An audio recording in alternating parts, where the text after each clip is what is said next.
Siap?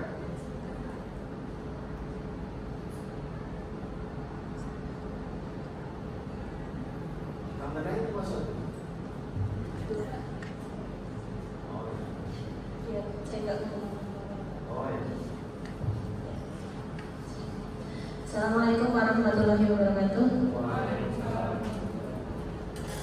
Perkenalkan, nama saya Ena Damayanti. Saya dari SMK Negeri 1 Karanganyar, Kebumen. Kepada yang terhormat Bapak Budianto, Sarjana Pendidikan Master Engineering sebagai kepala sekolah dan mentor. Kepada teman-teman yang saya hormati, perkenalkan pada pagi hari ini saya untuk mempresentasikan orientasi P3K angkatan ke-73 sampai ke-77. Yang pertama yang melatar belakangi adanya seminar ini yaitu adanya dari aparatur sipil negara yang memiliki peran yang besar dan strategis dalam pembangunan nasional. Untuk memainkan peran tersebut diperlukan sosok ASN yang profesional. Orientasi P3K merupakan salah satu cara yang ditempuh pemerintah untuk dapat membentuk sosok P3K yang profesional.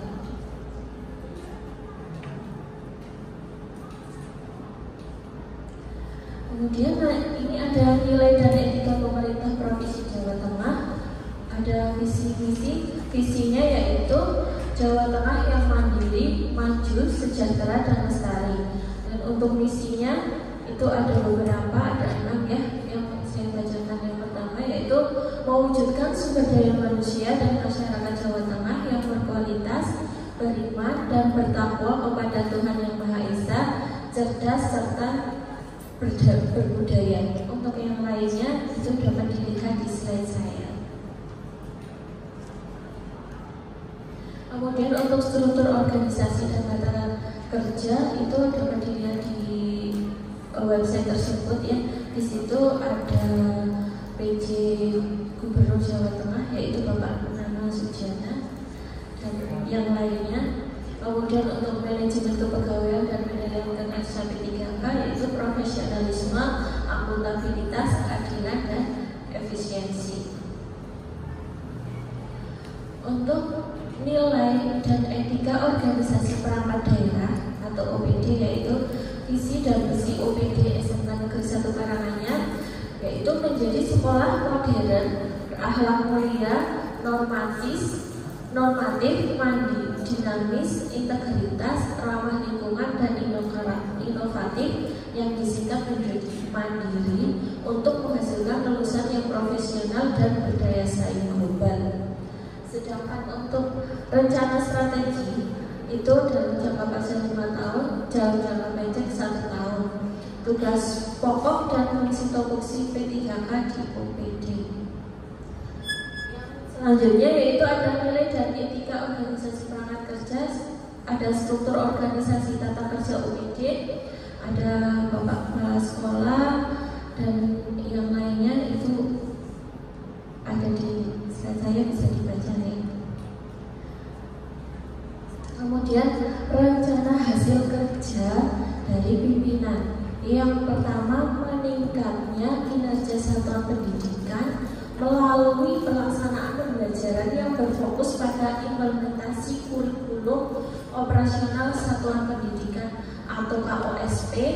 Kemudian meningkatnya kinerja satuan pendidikan dan atau peningkatan karir kepala sekolah melalui peningkatan kualitas praktik pembelajaran guru.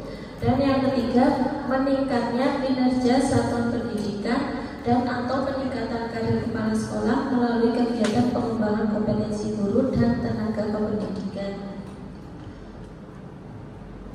Yang selanjutnya untuk NHK pegawai yaitu terkelolanya pelaksanaan pembelajaran yang berfokus pada implementasi kurikulum operasional satuan pendidikan atau KOSP.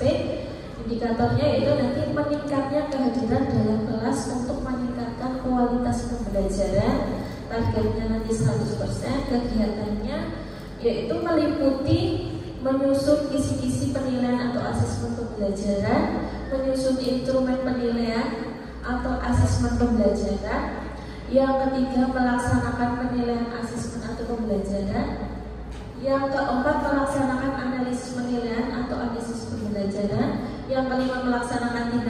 lanjut. Yang keenam, melaporkan hasil penilaian asesmen. RHK yang kedua yaitu terlaksananya peningkatan kualitas praktik pembelajaran guru. Indikatornya nanti meningkatnya praktik pembelajaran manajemen kelas yang berfokus pada keteraturan kelas. Yang pertama, kegiatannya mencari referensi untuk pembelajaran efektif dari berbagai sumber. Yang kedua, melaksanakan kegiatan pembelajaran sesuai dengan rencana. Dan yang ketiga, mendokumentasikan kegiatan pembelajaran. Untuk RHK yang ketiga yaitu meningkatkan kinerja satuan pendidikan melalui pelaksanaan tugas tambahan sebagai wali kelas. Yang pertama, terkelolanya kegiatan pengembangan kompetensi guru dan tenaga pendidikan, targetnya 100%.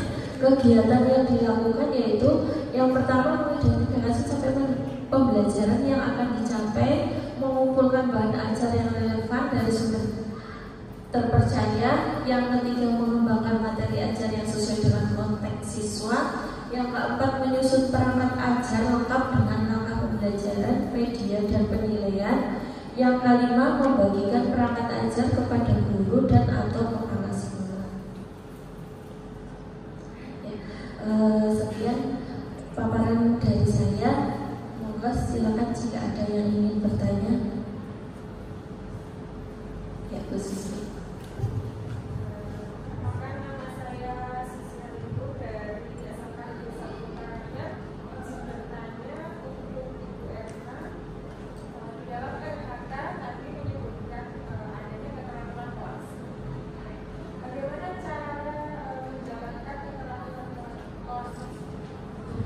Baik, terima kasih Bu Susri.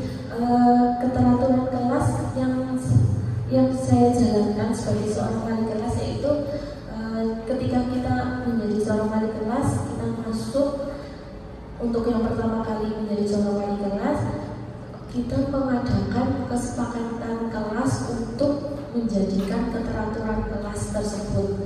Misalnya kita sepakati bersama kalau saat pelajaran itu tidak boleh bermain HP. Berarti itu sudah disepakati bersama antar satu kelas tersebut. Dan juga misalnya keterlambatan toleransi itu 5 menit, atau jika ingin ada tugas yang lain harus izin sebelumnya, sebelum masuk, dan harus ada surat keterangannya gitu. Jadi keteraturan kelas itu berdasarkan kesepakatan kelas bersama. Itu khusus kita ya.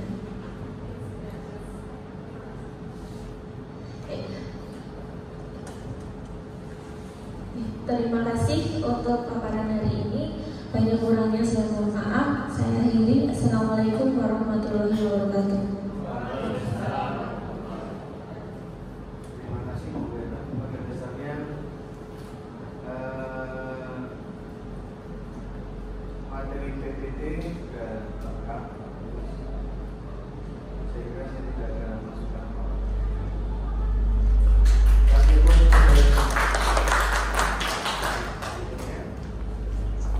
Semua akan intervalnya sama, artinya ada di predikat memuaskan. Karena kalau sangat memuaskan nanti riskan. Seperti PAK itu kalau judulnya sangat baik itu memang jadi masalah, nanti disuruh ulangan. Sangat memuaskan repot. Memuaskan saya cukup kan? Yang penting tidak cukup memuaskan, sangat memuaskan. Bapak Ibu, dari hal-hal yang sudah kita cermati terkait dengan presentasi ini, permasalahan yang sering kita jumpai adalah penggunaan font yang tidak konsisten. Itu pertama. Yang kedua, pemanfaatan waktu. Ya, kadang-kadang Bapak Ibu terlena sehingga waktunya sebenarnya sudah habis. Nah, akhirnya ya targetnya jam 12, akhirnya molor jadi 12 lebih 1,5 jam, 1/4. Tapi apapun itu kita syukuri bersama. kita telah melewati masa-masa yang kemarin ketika mulai itu kita bayangin ngomong wah kan gitu kan.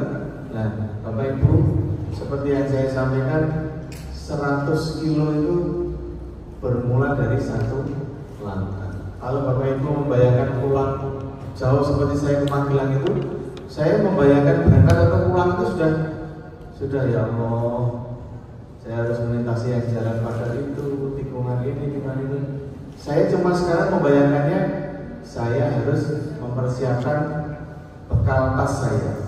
Saya harus membawa jaket saya harus ambil kunci saya harus masuk ke mobil saya harus starter mobil saya. Cuma gitu aja.